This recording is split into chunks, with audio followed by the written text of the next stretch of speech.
নমস্কার, আমার বুড়িভোজ চ্যানেলে সকলকে স্বাগত জানাই। আমি আজকে বানাবো পনির ভাপা। পনির ভাপা বানানোর জন্য এখানে বড় চামচের 1 চামচ পোস্ত, সর্ষে আর চালমগজ নিয়ে নিয়েছি, আর নিয়েছি 4টে কাঁচা লঙ্কা। মিক্সিতে এগুলো সব ঢেলে দিলাম।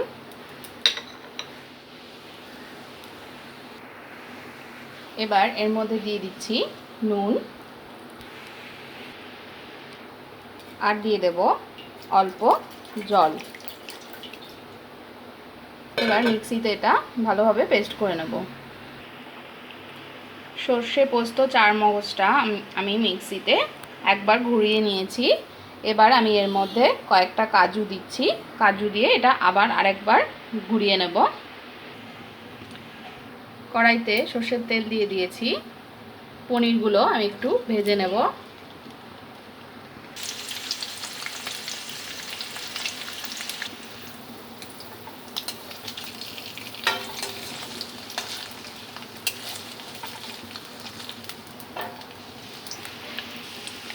পনিরগুলো ভাজা হয়ে গেছে, তুলে ফেলবো।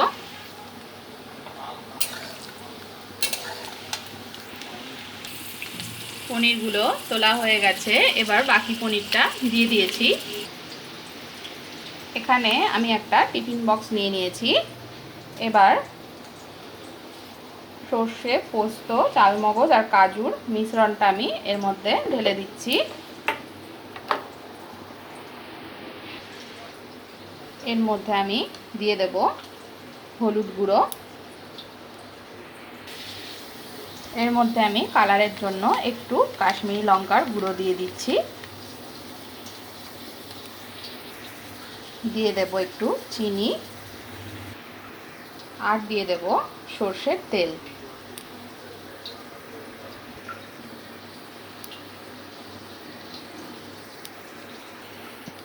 একটা কাঁচা লঙ্কা দিয়ে দিচ্ছি। এবার এটা মিক্সড করে নেব। নুনটা কিন্তু আমি আগেই দিয়ে দিচ্ছি মশলাটা পেস্ট করার সময়।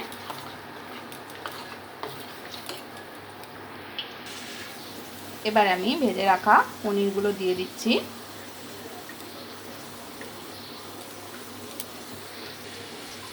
সব পনিরগুলো দেয়া হয়ে গেছে। এবার আমি এটা ভাপে বসাবো। একটা গামলা নিয়ে নিয়েছি, এর মধ্যে কিছুটা জল দিয়ে দিয়েছি একটা স্ট্যান্ড।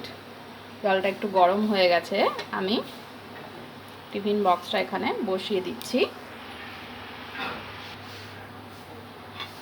এবার ঢাকনাটা দিয়ে দিচ্ছি।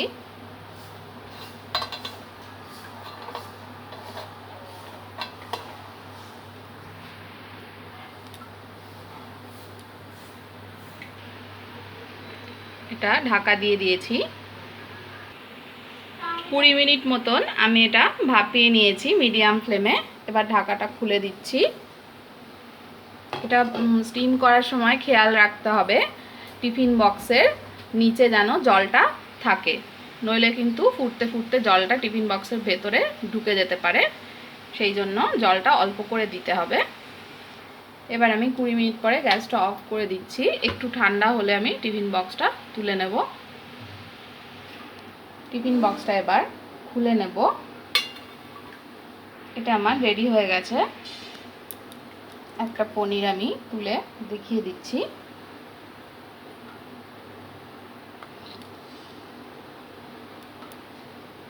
গরম গরম ভাতের সঙ্গে আপনারা এটা পরিবেশন করবেন। এটা খেতে কিন্তু অসাধারণ লাগে।